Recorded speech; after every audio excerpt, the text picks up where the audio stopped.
Hello everyone, and welcome back. We think we know what a monster looks like. We've given them horns, claws, and fangs in our stories for 1,000 years. In real life, we picture them in shadow, lurking in alleys, their features twisted by malice. We almost never give them the face of a mother, or a wealthy widow, or a pious noblewoman. The most dangerous monsters are the ones we don't expect, the ones who wear the masks of normalcy, of kindness, even of love. They use our assumptions as a shield, a cloak that allows them to move through the world unseen, unheard, until it's far too late. Today, we're not just looking at monsters, we're looking at the women who perfected the art of deception, who turned society's expectations into their most. These are the stories of 5 women who carved their names into history with blood, bone, and breathtaking cruelty. Our first story begins not with a scream, but with a gentle splash, the sound of something small and heavy dropped into the cool, murky waters of the River Thames. It's the 30th of March, 1896. A bargeman, steering his vessel near Reading, sees a brown paper. Curiosity gets the better of him. He fishes it out with a boat hook, noting its strange weight. He pulls it aboard, the damp paper tearing under his fingers. The smell hits him first, foul-sweet, undeniable. Inside, wrapped in cloth, is the body of a baby girl. A white tape is wrapped tightly around her neck. A makeshift ligature. The bargeman retches, but his eyes catch something. On the wrapping paper, faint but still legible, is a name and an address. This wasn't just a discarded tragedy, it was a clue, a thread. And if the police pulled on it, they would unravel a horror far greater than they could ever imagine. The address led police to a woman named Amelia Dyer, but when they arrived, she was gone. Neighbors described her as a respectable, motherly figure, a former nurse who now looked after unwanted children for a fee. A baby farmer. In Victorian England, this was a common, if grim, practice. Desperate, unmarried women, facing social ruin and poverty, would pay a lump sum to someone like Dyer to have their child adopted into a good home. It was a transaction built on shame and trust. The mothers paid their money, handed over their infants, and walked away, praying their child would have a better life. They had no idea they were paying for a burial. Detective Constable Anderson of the Reading Borough Police was put on the case.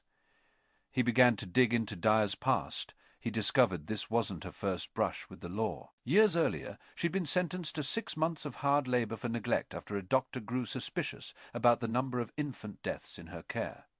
But 6 months was a slap on the wrist. Upon her release, she simply changed her methods. She realized that having a doctor sign a death certificate for a starved child created a paper trail. It was risky, it was inefficient, so she streamlined her operation. She stopped letting the babies die of neglect. She started murdering them herself, usually on the same day she received them.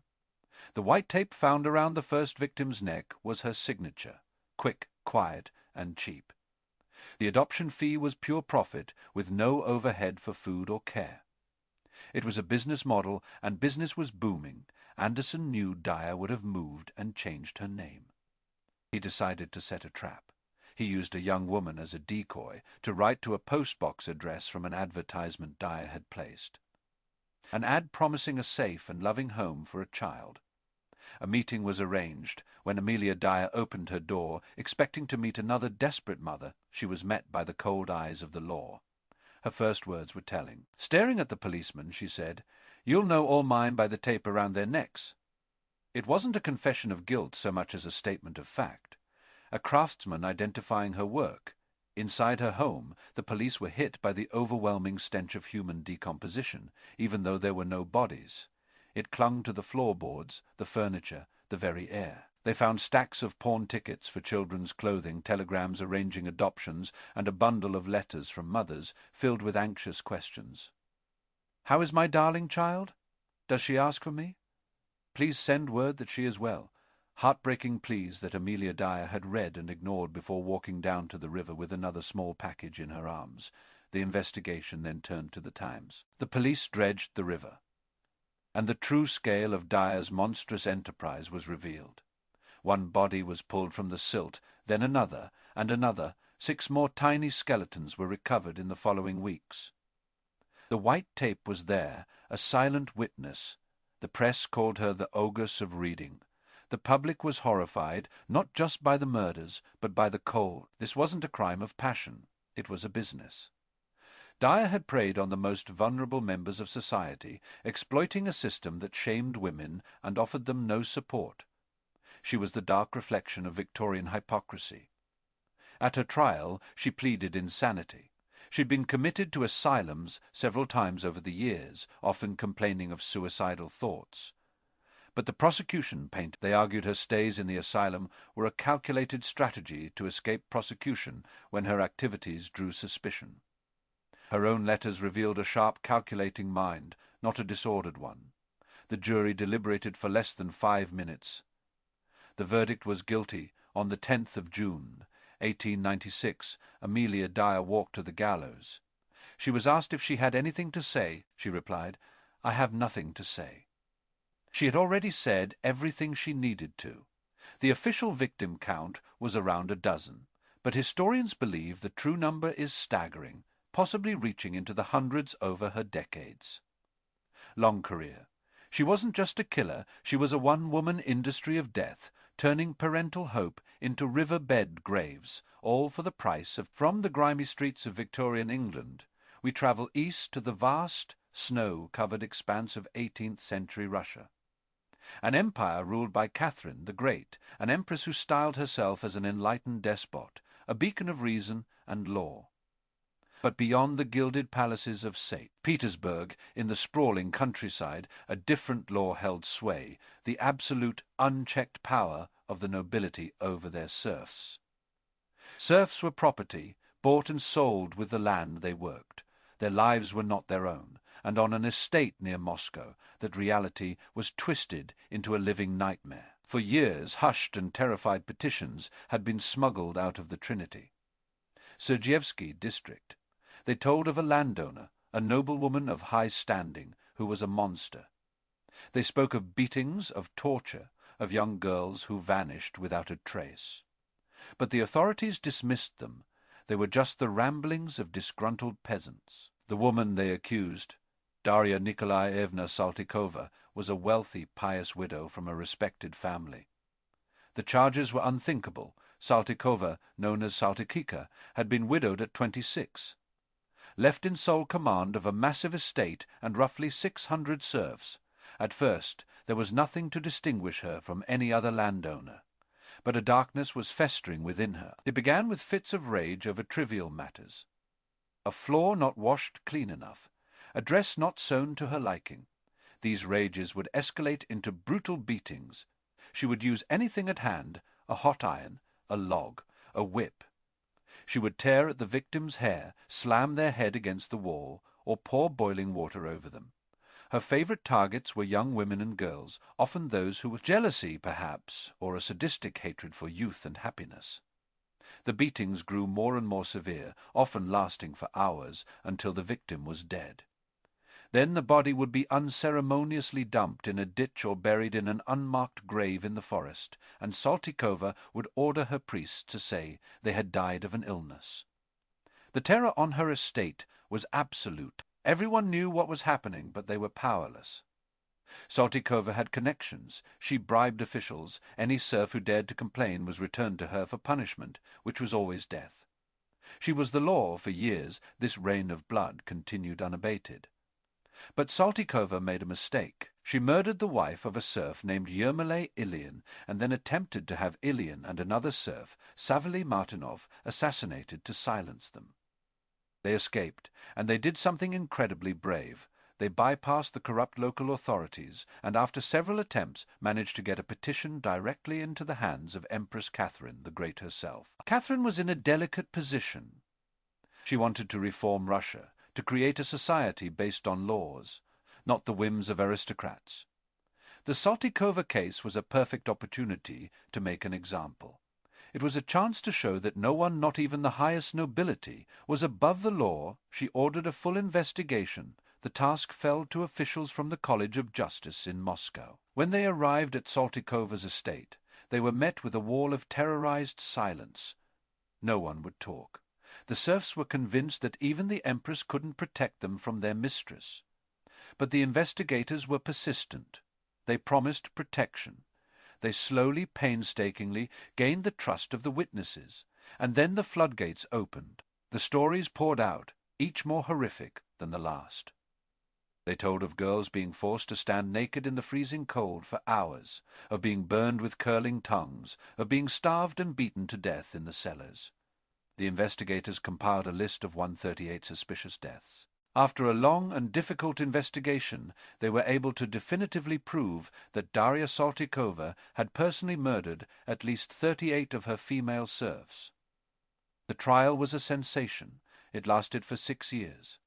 Saltykova refused to confess, maintaining her innocence with arrogant defiance, even under the threat of torture, but the evidence was overwhelming. Catherine the Great, who had abolished capital punishment, devised a special sentence for her.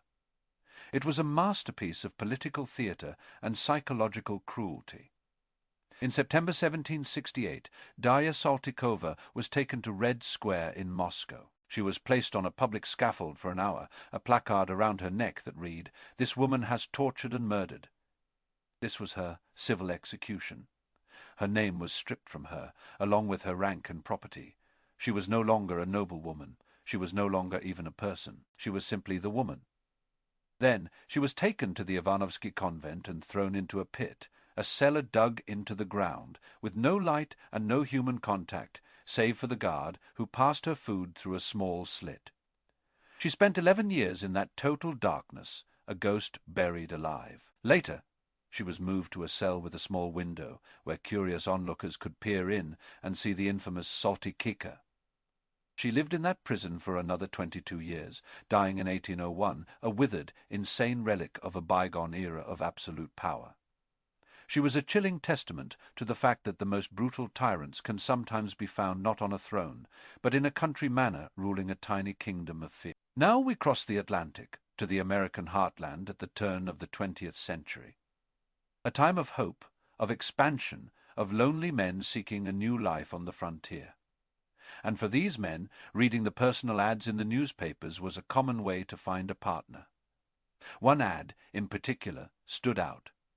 It was from a charming, wealthy widow in LaPorte, Indiana. She described herself as a woman of means, looking for a good, honest man to share her life and her farm. It sounded like a dream come true. For dozens of men, it was the last dream they would ever have. The woman's name was Belle Gunness, and her farm wasn't a home, it was a slaughterhouse. The story as the world would come to know it broke on the 28th of April, 1908, in the dead of night. The fire was intense, all-consuming. When the ashes cooled, authorities made a grim discovery in the cellar, the charred bodies of 3 children and a headless adult woman. The woman was presumed to be Belle herself. It was a tragedy. The community mourned the loss of the hard-working widow and her children. The case seemed open and shut, but then a man named Aslale held up. He had traveled all the way from South Dakota. His brother, Andrew, had been one of Belle's suitors. He had corresponded with her, sold his own farm, and traveled to La Porte with his life savings to marry her. Then the letters stopped. Aslale was convinced that Belle had murdered his brother for his money, and he was certain, absolutely certain, that the headless body found in the fire was not Belle Gunness. Helgelian was a bulldog. He wouldn't let it go. He pestered the local sheriff, Joe Swanson, relentlessly. He insisted that Belle was a killer and had faked her own death. At first, the sheriff dismissed him as a grieving, delusional man, but Helgelian was persuasive. He pointed out that the headless corpse was significantly smaller than the stout, powerfully built Belle. He insisted that they dig up the farm. He had a hunch, a terrible feeling about what lay beneath the soil of that seemingly peaceful property. Finally, to placate him, the sheriff agreed.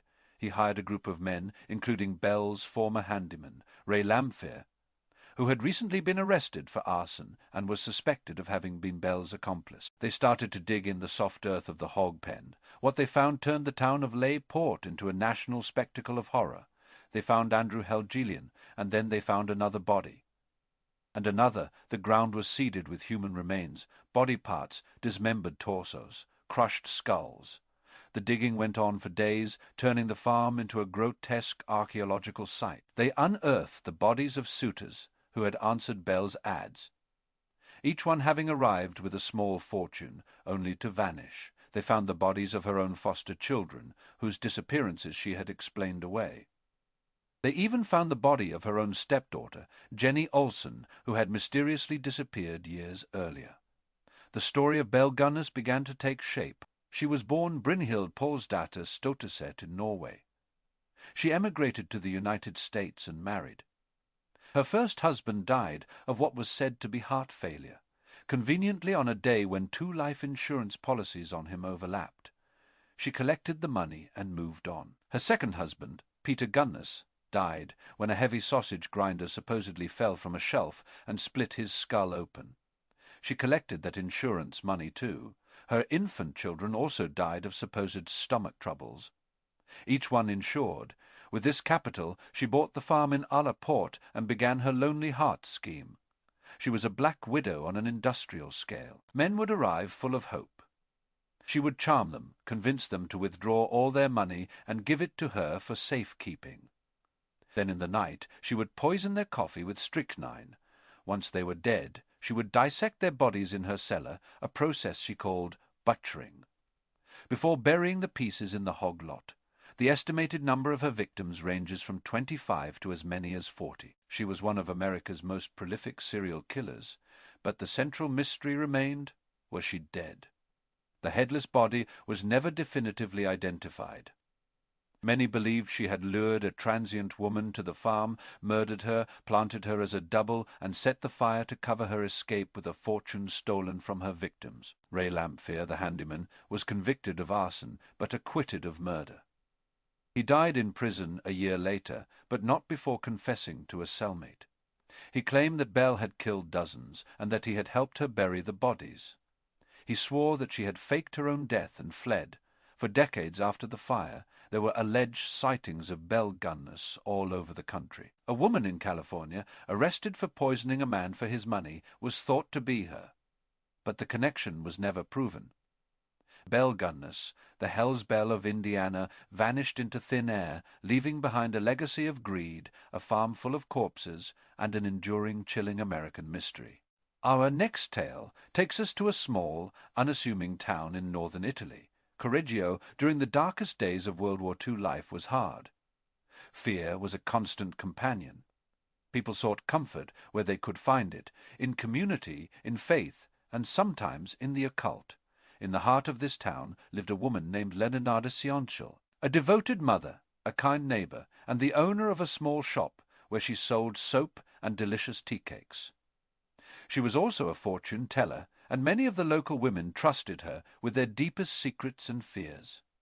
They saw her as a pillar of strength and wisdom. They had no idea that her kindness was a mask, hiding a mind warped by superstition and a heart capable of unimaginable horror. Leonarda's life had been steeped in tragedy and fear. She had attempted suicide twice as a young woman. Her parents had not approved of her marriage. She claimed her mother had cursed her on her wedding day. This curse, she believed, was the source of all her misfortune. She had 17 pregnancies. 3 were miscarriages. 10 of her children died in infancy. Only 4 survived. She became pathologically protective of these remaining children, especially her eldest and favorite son, Giuseppe. Her maternal love curdled into a suffocating paranoid obsession. This obsession was fueled by a prophecy from a Romani woman she had visited years before. The gypsy had told her, "In your right hand I see prison, in your left a criminal asylum." To ward off this fate, Leonarda had dabbled in magic and dark rituals for years. In 1939, her world was shattered. Giuseppe, now a young man, announced he was joining the Italian army to fight in the war. For Leonarda, this was a death sentence. The curse was coming for her last, most precious. She became convinced that the only way to save him, the only way to appease the dark forces she believed controlled their fate, was with a blood sacrifice. A human sacrifice. She didn't have to look far for her victims. They were the women who trusted her, the lonely middle-aged women who came to her for advice and a glimpse into their future. Her first victim was Faustina Seti, a spinster who had come to Leonarda told her she had found the perfect match for her in another town. She instructed Seti to tell no one of her departure, to write letters to her family to be mailed once she had arrived, and to bring all her life savings with her. On the day of her supposed departure, Seti visited Leonarda for a final farewell. Leonarda offered her a glass of drugged wine. Once Seti was unconscious, Leonarda dragged her into a closet and killed her with an axe. Then she did the unthinkable. As she would later confess in chillingly precise detail, she cut the body into 9 pieces. She threw the parts into a large pot, added 7 kilograms of caustic soda, and stirred until the flesh dissolved into a thick, dark mush. She poured this slurry into a septic tank. As for the blood, she waited for it to coagulate, dried it in the oven, ground it into a powder, and mixed it with flour, sugar, chocolate, milk, and eggs. She baked it into crunchy tea cakes, which she then served to the ladies who visited her, and even sent some to Giuseppe. With Seti's money, she paid off debts. One sacrifice, however, was not enough. The war continued, and her fear for Giuseppe grew. Her next victim was Francesca Savi, another woman who had sought Leonarda's help. This time, Leonarda had arranged a job for her at a school abroad. The pattern was the same: secrecy, farewell letters, and a final, fatal glass of wine. The butchering process was repeated. The final victim was Virginia Cassipo, a former Leonarda promised her a prestigious job in Florence. By now, Leonarda had perfected her method. She wrote in her memoir, "She ended up in the pot like the other 2. Her flesh was fat and white. When it had melted, I added a bottle of cologne, and after a long time on the boil, I was able to make some most acceptable creamy soap. I gave bars to neighbors and acquaintances. The cakes, too, were better. That woman was really sweet." This time, however, Leonarda made a fatal error.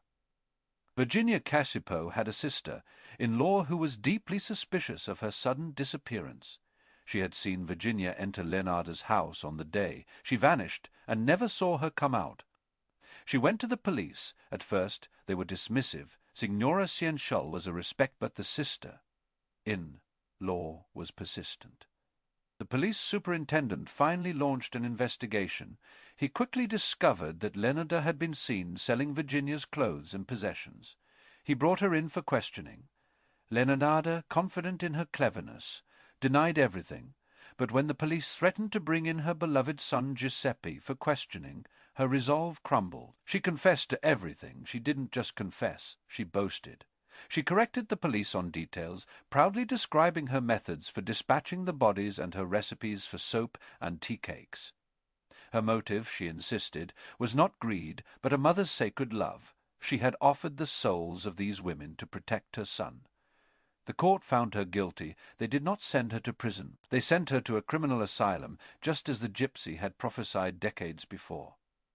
The soap maker of Correggio lived out the rest of her days there, a chilling monument to the horrors that can bloom from the twisted roots of love and superstition.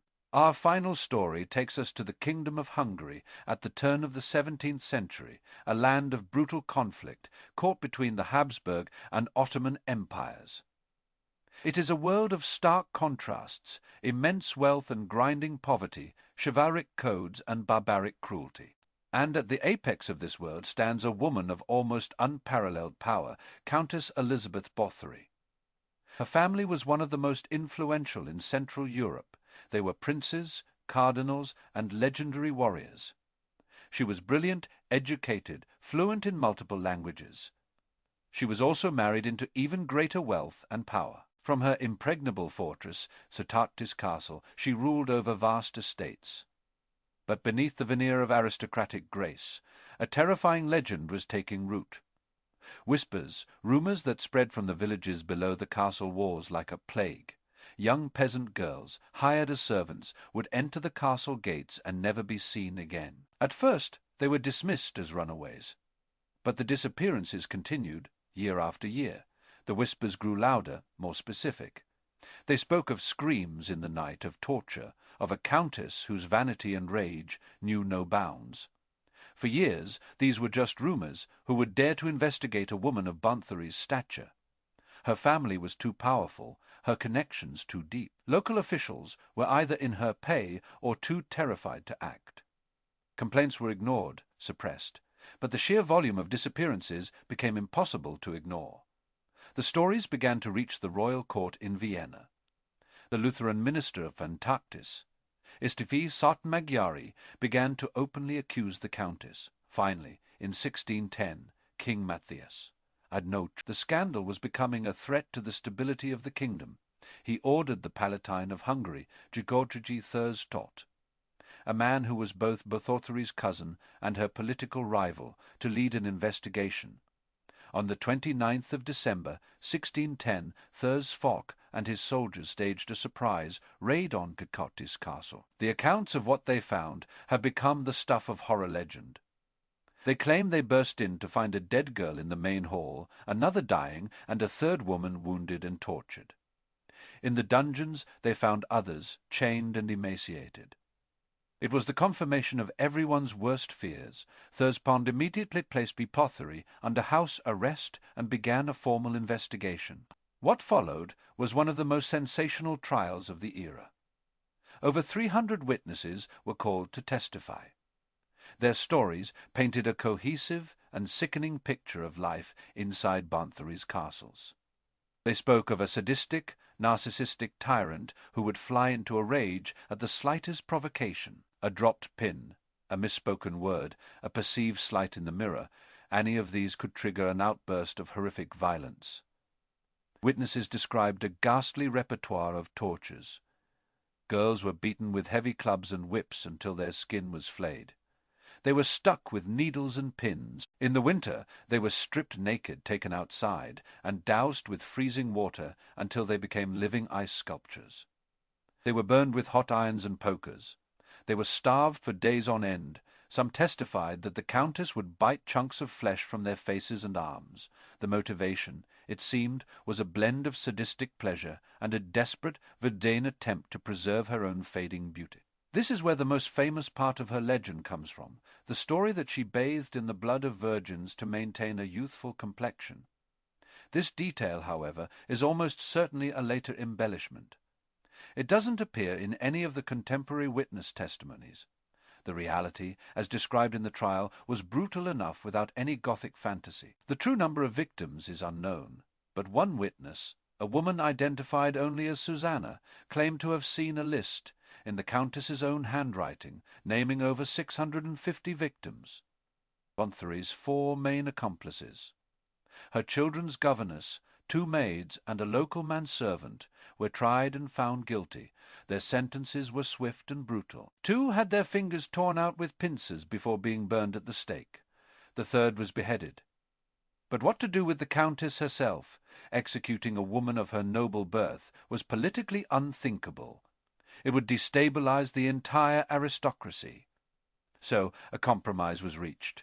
She was never formally tried in a public court, but based on the overwhelming evidence, she was declared guilty. Her sentence was unique. She was to be imprisoned within her own castle. In the summer of 1614, masons arrived at Saltykova. They walled up the doors and windows to the set of rooms where the Countess was to be confined, leaving only a small slit for food and water to be passed through. She was entombed alive. Elizabeth Báthory, the Blood Countess, died in her stone prison about 3 years later, utterly alone with the ghosts of her crimes. And yet a sliver of controversy remains. Some modern historians argue that the Báthory case was not as straightforward as it seems. They suggest she may have been the victim of a political conspiracy. She was an incredibly wealthy, powerful Protestant widow in a kingdom rife with political and religious conflict. Her accuser and judge, Georgy Thursfont, stood to gain financially and politically from her downfall, as did the Habsburg king, who owed her family a massive debt. These historians argue that while Báthory was likely a cruel and abusive mistress, the charges of mass murder and sadistic torture were exaggerated or fabricated to justify the seizure of her lands and fortune. The truth is likely somewhere in the middle, a brutal, powerful woman whose very real crimes were weaponized by her enemies for their own gain. She remains a figure shrouded in a bloody mist, part historical monster, part dark folklore, a perpetual queen of the night whose full story we may never truly know. From the baby farms of London to the frozen plains of Russia, from the hog lots of Indiana to a quiet kitchen in Italy and the blood-soaked halls of a Hungarian castle. These stories remind us that evil wears many faces. It can be born of greed, of power, of superstition, or of a love so twisted it consumes everything in its path. These women were not mythical creatures, they were people, and that is, perhaps, the most chilling lesson of all. The capacity for such darkness lies not in some otherworldly demon, but within the hidden corners of the human heart. That is all for today. If you enjoyed this journey into the unknown, be sure to like and subscribe for more. Thanks for watching, and we'll see you in the next one.